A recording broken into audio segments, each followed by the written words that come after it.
Hey guys, MrWaheedulHaque back with another video. Today I'm going to tell you the symptoms of a bad battery on a BMW F30. So first thing you will notice is you have to jump start it often. Another thing you will notice is you won't have any welcome lights, coming home lights, whatever.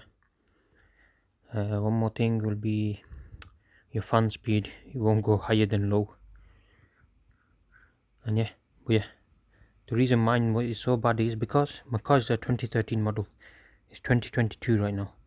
Car battery lasts about 5 years, so we're about 4 years overdue. So the person who owned it before me 4 years ago should have replaced it, but he didn't because it was a donkey. So yeah, so I've bought a new one here. This was about £285, but obviously I got it cheaper. I'm not going to pay the full price. This is a Bosch battery and it's a high good one with good rating and all that, cold crank and all that, the top rating basically, because battery on the BMW is the main thing.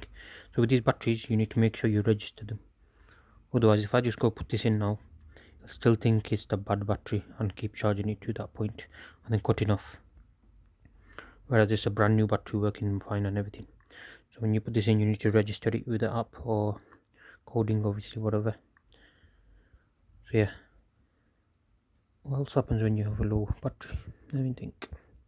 You can still use all the electronics, but when you put it in electric mode, which is just turning it on once, not turning on the engine, it dies straight away.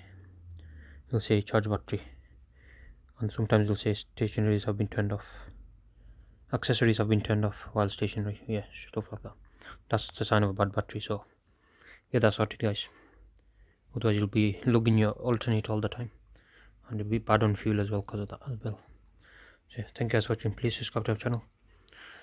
I was going to do a tutorial on how to do the battery, but since I can't register it myself because I don't have the app, you have to pay 30 quid for that. I might as well just pay to get it fitted and coded it by someone I know. So yeah, thank you guys for watching. Please subscribe to our channel. See you guys next time. Goodbye.